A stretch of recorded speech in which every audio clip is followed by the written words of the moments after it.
All right, welcome back to Torque and Power. Appreciate you guys checking in. If you haven't hit the subscribe button, go ahead, hit that, ding that bell if you guys like the content we have coming at you.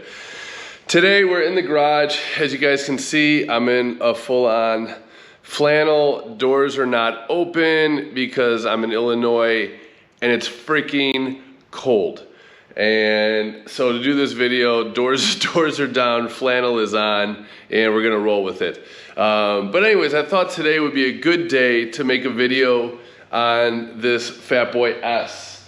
So the Fat Boy S we got back here, you guys can see it. I'll pull it out in just a minute and we'll kind of go over it and talk about it. But it's a 2016 Fat Boy S, and they made that guy for 2 years, 2016 and 2017. As you guys can see, I still got the V-rod apart with the top intake thing. That's probably gonna bother me. I'll probably put it together before I even move the bike once I'm done moving, doing this little video and then move it. But anyways, I thought today would be a good day to make a video on it because we've done a lot of modifications to this bike. Nothing that's hard, nothing that's challenging that you yourself can't do at home.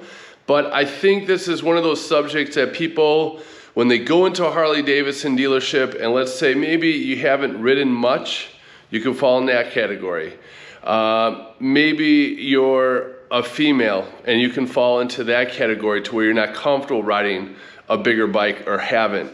Maybe you're a shorter rider and that can kind of scare you off a little bit. Not to say any of that stuff you can't go out and you can't ride. Not like any of that stuff is gonna hold you back, but I think people can get intimidated with these bikes because of their weight and how they're set up.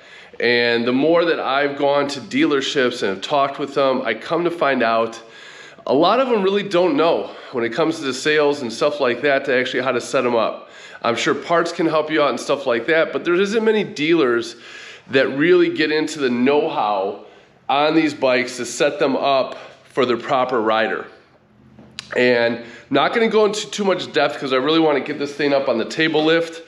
When that comes, which by the way, I just got bad news, that's a whole nother month because of the supply chain issues. So a whole nother month I gotta wait for my motorcycle table to come. But that's fine, plenty of other stuff to do before then, obviously. Actually, probably too much stuff to do, but that's all right.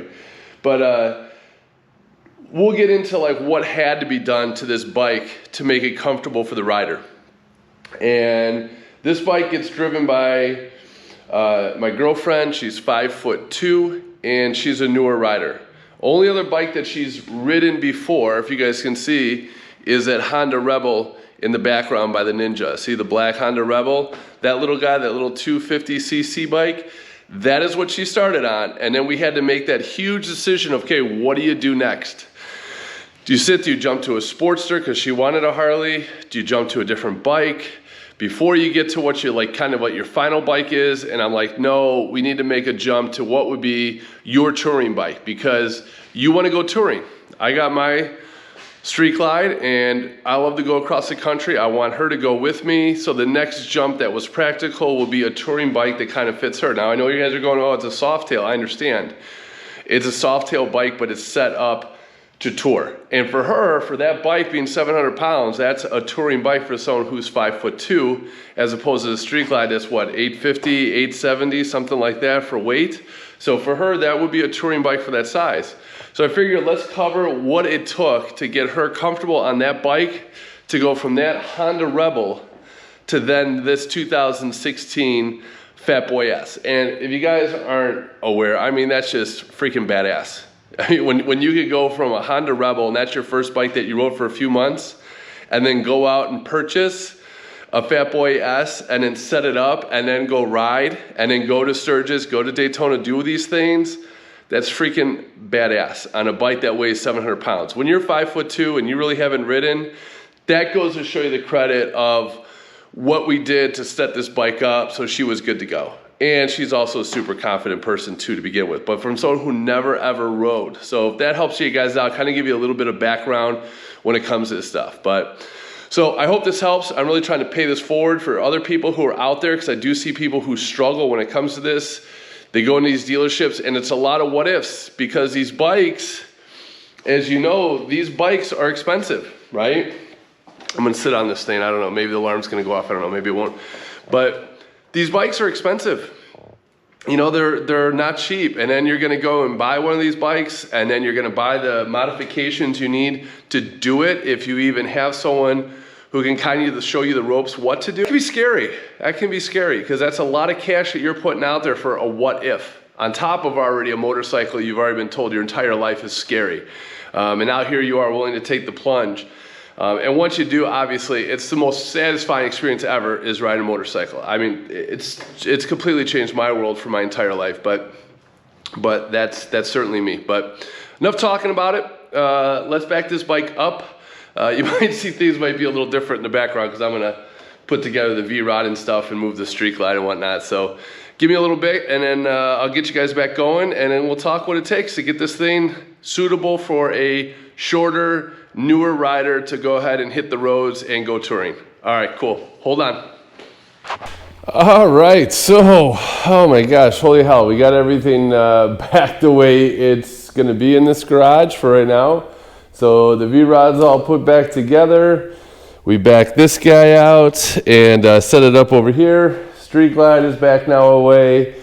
And we got it back over here in this spot next to our Willie G skull. So yeah, so the garage is still not totally complete, as you guys can see. Sorry about that. You can see the woods going to here, and then the black diamond will go from here down. So until then, you got this white look down here, but yeah, it's not horrible, but whatever. For right now, it will do. But we're talking about this guy. So the Fat Boy S, again, 2016 Fat Boy S. They made it for 2 years.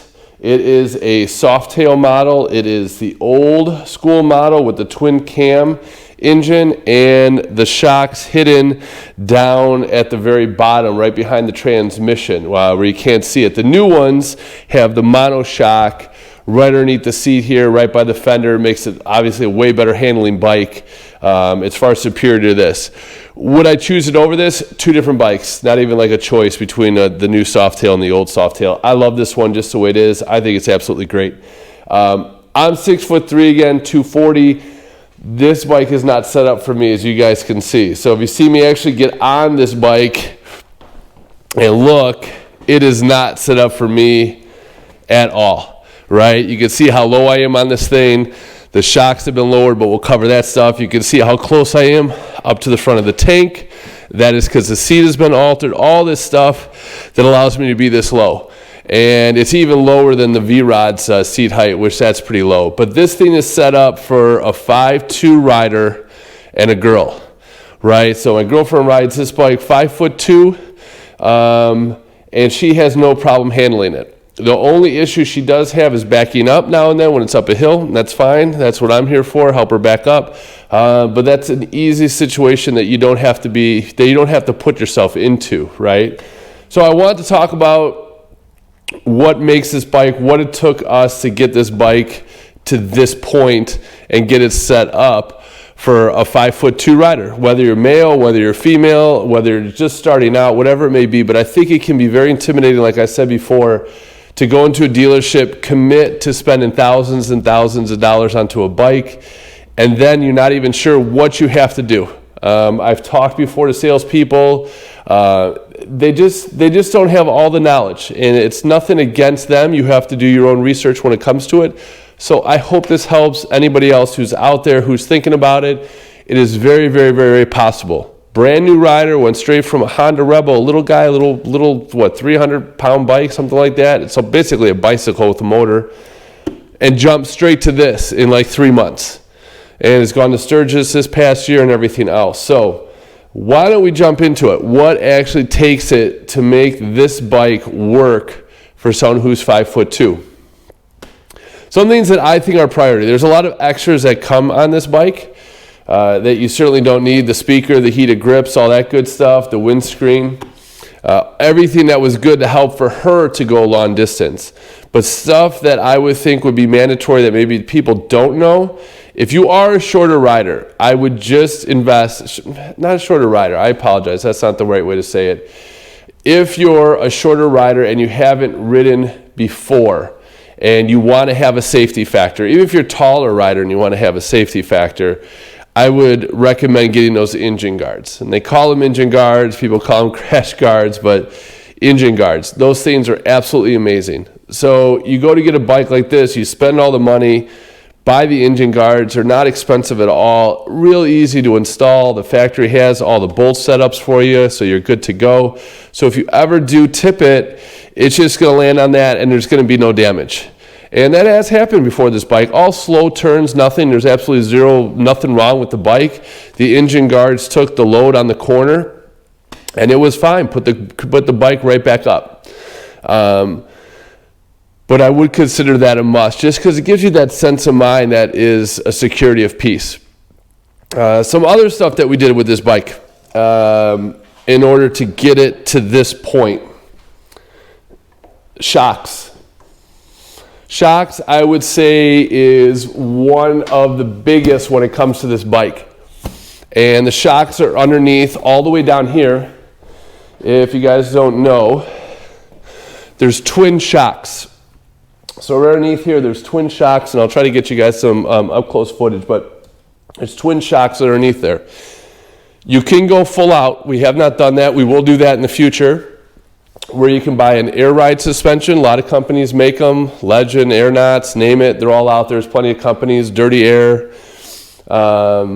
Shotgun, I think, is another one that a lot of people go with. But anyways, and you can easily just put it right up here on the handlebars, and you can get the ride to go up and down. Real simple to get you comfortable. Now, the 5'2" girlfriend who rides this, she almost is flat-footed. Just barely. She's got boots on, but just barely is she almost flat-footed. I mean, just like a half an inch on her heel, she isn't down. So that's pretty darn good considering what kind of bike this is in order to get to this level. But you could do the shocks, but in this case, we did not. In this case, there's a company, and I can't recall. I'll put it up on you guys for you later. But it's just a spacer, and you could put the spacer that goes in between the shocks. Real easy. You just open it up, drop it, put the rubber bushing, bring that out, put the spacer back in, put it all back up and together, and you could drop it anywhere from 1 inch to 2 inches. Now, this bike, we did the 2 inch in order to get it down to this level, okay? And that brings me to one of the bads for it, right? Now, typically, if you're shorter, you're going to weigh a little bit less. So this really isn't going to be something that's going to be a dramatic setback for a lot of you guys. But when it does bring the bike down, clearly your ride quality is going to go away because now the shock has less to travel, right? The reason why we brought it down 2 inches, the full amount, put the full 2 inch spacer in, because then I could open up the shocks a little bit more and give it a little bit more travel. Now, she doesn't have a ton where I would get on this thing, I go ride, and I would feel it jar me. For her, she does not feel those shocks top out. I'm going to get up because my knees, it's like, oh my gosh, I'm getting smoked. And then you got to see me, you got to have like Jimmy legs trying to get up. But anyways, let me peel to the back of the bike again. But the shocks on this bike, it will allow you then to have more length. So that's why we dropped it down to the 2 inches worth of length, because then, or 2 inches, I'm sorry, we dropped it down 2 inches with the spacer, because then we could give it more reach in that shock. So then you would have more travel. So I've never heard her say anything that's been uncomfortable, this, that, or that's ever bottomed out. So it has worked. So A+ when it comes to that. Typically now, you would want to, if you can see the bike, if you guys can spot it, it does ride a little bit high. So the front we have not touched yet. We will. For handling purposes, you should. It's going to help you a lot. It's not a difficult thing to take these springs out and get a little bit of lowering springs. That will even the bike out, give it that geometry that the bike has when it does come from the factory. Now, you're never going to have factory suspension. Clearly, it's not going to travel as far when it comes to it. But what's the point if you can't manage the bike and you can't have your feet down and you aren't secure? You don't need to have all that travel. And again, like I said, probably you're going to be a little bit lighter rider if you're down in that range of that 5'2", 5'3", 5'5", depending upon what your dimensions are of your body from torso to your lower body. But we have not done that yet. But easy enough to do. Another downfall because of the suspension. When you do lower it, already these bikes, these Softails, are known for dragging the floorboards. So now that you put it down even lower, you're going to drag the boards even more.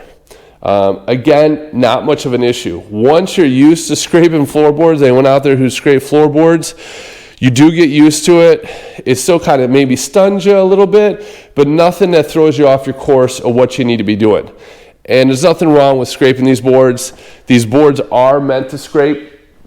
These guys do lift up and down. I mean, that is the purpose of all this, that these things do go up and down, but you will feel them scrape a little bit more. But again, it's another thing. Once you get used to it, isn't a problem. And she actually has no issue with that at all. She rarely scrapes them, and when she does, nothing. I mean, it's no big deal. Like I said, she rode this all the way to Sturgis from Illinois, all the way out to Sturgis. She had bags on it and everything else. And like I said, this is not a light bike. This is an over 700-pound bike. And she manages it. A new rider manages it. I hope I'm getting like that across, because I've always said it like 10 times of how badass that is, that a rider that's 3 months into riding buys a Fat Boy S Softail and then can ride it, and then takes it and goes on these long trips to Sturgis and everywhere else. It's 1,000 miles. I mean, that's just freaking awesome. So it can be done. It can be done. Please, please. If there's anyone out there, like, encourage other people, you know, when it comes to this stuff with shorter riders. Okay, two other big things. I really think it comes down to 4 things in my mind of what you need. Second thing, seat. Seat. For 2 different reasons on this seat. I'm going to take my chance with my knees again. We'll see what I got. Hopefully you guys bear with me if I fall or something. But the seat, this is a reach seat from Harley. As you can see, it pushes it up a lot. The stock seat is way back here. It's great for me. I'm comfortable, draws my knees back. This is a reach seat. So 2 different things.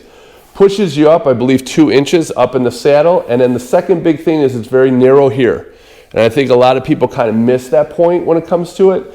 But it's very narrow here. The narrower it is here, easier it is in turn for your legs to go down, right? If it was wider, your legs would be spread. It would be farther for you to go down. That narrow is key. It is very key. So find a seat that has that. It does make a massive difference. It's probably a little bit lower in the saddle too. And we could go even more. I mean, if we want to take some of the cush out of this, but she loves this seat. This is her favorite seat all time. She thinks it's the most comfortable thing. It's big, it's wide, it's super, super comfy. She can go all day. She was nervous going to Sturgis thinking, oh man, this is my first long 1,000-mile trip. No issue. She was so shocked that she could keep going. And that was because of this seat. She could go all day on this guy. So, reach seat. Okay, so we've done engine guards. We've done shocks, right? Number 3 was the seat. Number 4, we're going up top. Number 4, up top. There's a couple different ways you can go about doing this. In this case, it's the risers. We put risers on this. She could ride it before without the risers, no problem. She did for quite a bit. But when we start to go long distance, I'm like, you know what, let's draw these things back. Because what I was noticing with her posture would be brought forward like this. And if you can draw yourself back and draw yourself up tall and be more comfortable and use your core, you can ride longer. A lot of people don't realize that they're reaching for it all the time, reaching for those bars. For her now, because we put this reach on and it comes up 2 and back 1, so it's like a 3-inch, I believe is what they say. But this guy comes up 2 and back 1, it draws the bars back to her. Now you could go 2 different routes with this. You could put on the riser that we have here, or you could put on different bars where you go to like mini apes and it draws your hands back farther as well. But you want to be in control of your motorcycle. And that is the big tips. There certainly is other things you can do, and I'm sure other people have done things that have helped them, whether it's changed the floorboards and this and that and different seats and all that other good stuff. But to me, those are your 4 major points. 4 major points is going to be bars or the risers, one of the 2. The seat, again, bring yourself up. The shocks, certainly, if you can do front and rear, and they're very, very cheap if you're going to do that spacer. I mean, it's very, very reasonable. It's very, very cheap to put them on and do it and drop the bike down lower. And then, of course, I do really feel like those engine guards are awfully important when it comes to it, too. All cheap investments. All cheap investments. So the big bike, and then after that, everything's like a couple $100 here and there. A couple hundred here, a couple hundred here, a couple hundred there. And I'm not saying that's like nothing for money. But when it comes to a bike where you're already dropping 15 and 17 and 20 or whatever thousands of dollars, that is cheap to get you on the road and that you're comfortable and you're secure. But we'll cover more of this bike down the road. There's certainly a lot more stuff that's been done to it to get it going. I'll give you guys more tips when it does come to it. But I thought that was an important thing, because people are going to start hopefully shopping again for motorcycles. I know we're going to November, but before you know it, I'm optimistic. Spring's right around the corner, and people are going to be looking at bikes again. And if you're thinking about it, whether you're a shorter rider, whether you're male, whether you're female, but a newer rider, and you're like, I don't know, it can be done. Trust me, it can be done. And there's so many parts out there, especially for Harleys, that you're very, very capable. Other bikes, it's a little more difficult. There's not as much aftermarket stuff. All of this stuff that I talked about is Harley, except for the spacers underneath. Harley would never sell something like that. They do have lowering shocks, but they would never sell spacers like that to lower the bike. But that's what we have found. That has been just A+ when it comes to getting out there and riding. And she absolutely loves it. So it's fantastic. I hope this helps. I hope it was like short and sweet of a video. I appreciate you guys checking in. We certainly will get more into depth on this stuff. I love it. Hit like and subscribe for this torque and power.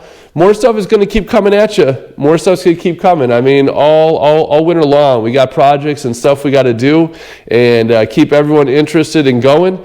And we want to build a community on this channel. So I hope this gets everyone going and fired up. And let me know what you guys want to see next. Drop it down in the comments or anything else. I try to do my best to answer what you guys have. And I'll talk to you guys next time. All right. Take care.